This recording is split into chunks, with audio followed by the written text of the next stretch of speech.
Alors, je voudrais partager avec vous quelques réflexions sur l'expression coaching à distance. Coaching à distance, nous en avons fait le titre et le fil directeur de nos travaux de réflexion et d'écriture depuis un peu plus de 2 ans. Mais c'est l'expression elle-même. Je pourrais dire, il y a quelque chose qui me chiffonne dans cette expression. Et pour déchiffonner l'expression, j'appelle Candide. Donc j'appelle Candide, le Candide de Voltaire, et je lui demande de m'aider à déchiffonner cette expression. Pourquoi il y a un petit truc qui me chiffonne dans coaching à distance? Il faut creuser ça. Alors c'est quoi? Alors Candide, aujourd'hui, pas le Candide en perruquet du 18e, le Candide du 21e siècle. Lui, il dirait, à quelle distance? Il dirait ça. Il dirait, mais c'est à quelle distance? Par exemple, là, nous, on est à quoi? 1,50 m, 2,50 m. Coaching à distance, c'est à quoi? À 3 mètres, à 5 mètres? C'est quoi? C'est se faire un coaching à travers la fenêtre, en faisant des signes, non. Et pourquoi elle est intéressante, la question de Candide? Parce que si on oppose distance et présence, on fait un contresens. Il n'y a de distance qu'en présence. Sinon, c'est une absence.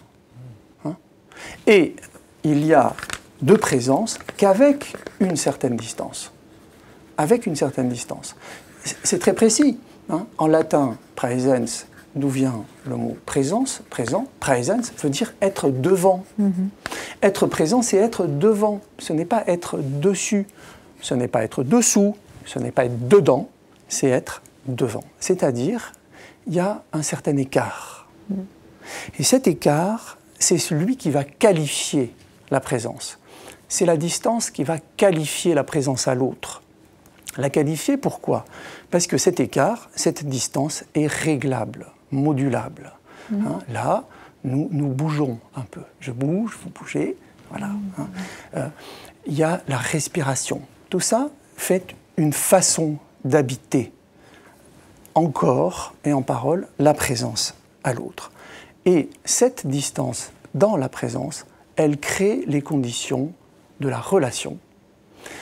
Et donc, d'un travail qui porte sur la relation. Je vais vous parler du 13 mai 2020, qui n'est pas une date historique, qui est juste la date, le jour où je suis retourné à mon cabinet après le premier confinement, et pour la première fois, j'ai reçu quelqu'un qui venait au cabinet, une personne qui avait fait des séances par téléphone pendant le confinement. Et pendant la séance, et surtout à la fin de la séance, j'ai eu cette expérience d'un silence d'une nature différente. Et j'ai voulu réfléchir, qu'est-ce que c'est que ce silence, que ce jour-là, après 2 mois de travail par les modes que nous disons aujourd'hui distanciels, par les modes distanciels, il y avait quelque chose qui ne permettait pas cette expérience. Faite ce jour-là, le 13 mai, c'était quoi? C'était l'expérience d'un silence qui fait lieu. Ce silence est un lieu. C'est un silence qui a une matérialité.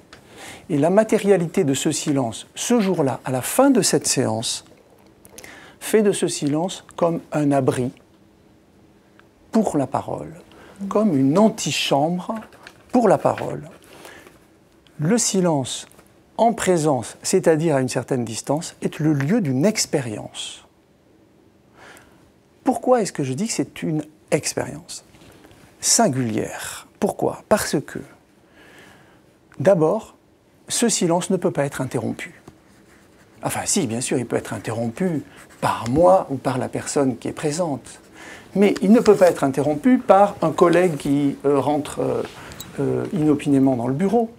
Il ne peut pas être interrompu par des enfants qui rentrent de l'école et qui avaient oublié, qui avaient un post-it sur la porte en disant « je suis en visio avec mon coach ». Il ne peut pas être interrompu. Et il ne peut pas non plus être interrompu par ce dont nous avons l'expérience très régulièrement en visio, à savoir, comment c'est l'expression, vous n'avez plus assez de connexion, la connexion est trop faible, quelque chose comme ça. Et puis ça coupe, puis l'image se bloque. Ou par téléphone. Par téléphone, une expérience très fréquente, c'est ça a coupé. Avec les portables, on sait, ça coupe. On a une bonne qualité de son, mais parfois ça coupe. Et bien là, dans ce silence, en présence, ça ne peut pas couper. Et ça permet quoi? ça permet que dans ce silence, ce qui vient s'y dire a un poids de réel. C'est là une dimension d'expérience comme la développe Walter Benjamin dans son texte « Le narrateur », dans lequel, je dis ça très brièvement, mais dans lequel il constate avec une certaine inquiétude, une certaine gravité, ce qu'il appelle la chute du cours de l'expérience. L'expérience n'a plus cours, le cours de l'expérience s'effondre. Qu'est-ce qu'il veut dire par expérience? Il veut dire que, en gros, le roman et la presse ont progressivement remplacé la fonction du récit. Le récit, en tant qu'il est porté par quelqu'un, a un autre. Et que le récit, il est toujours expérience. C'est expérience de celui qui parle et expérience de celui qui entend. Une expérience physique, c'est-à-dire une expérience de toute la personne, de tout l'être. Et cette expérience du récit, dans les cabinets de coach, d'analystes, qu'est-ce qui se passe? Des récits viennent. Et dans ces récits, il y a là une parole incarnée qui va laisser des traces. Cette parole, elle vient de quelqu'un depuis son corps, depuis les émotions, depuis les ressentis, et elle est entendue par quelqu'un par tout son corps, puisque nous savons qu'on n'entend pas que par les tympans, on n'entend pas que par les oreilles. Le son nous enveloppe, nous entendons aussi avec la peau. Donc voilà une expérience qui donne son poids de réel à des informations dès lors que ça passe par le récit. Du coup, c'est autre chose que de l'information. Alors, qu'est-ce que c'est que cette expérience de ce silence qui fait lieu, qui permet une présence dans une certaine distance, à travers une certaine distance réglable, ajustable, c'est l'expérience de quoi? Alors je dirais, c'est un choix, c'est mon choix aujourd'hui de vous proposer de réfléchir là-dessus, c'est l'expérience de ne rien dire.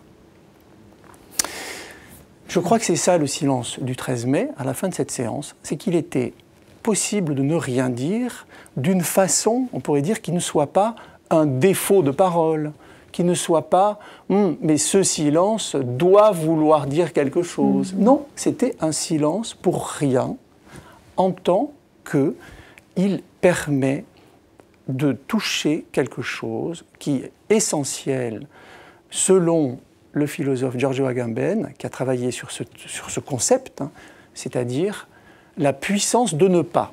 Alors, j'en dis quelques mots. Qu'est-ce qu'il veut dire par là, la puissance de ne pas? C'est que réaliser ce que nous pouvons faire, réaliser notre puissance d'agir, nous place en position d'exécutant. En gros, les animaux sont toujours dans la puissance d'eux. Ils réalisent leur puissance.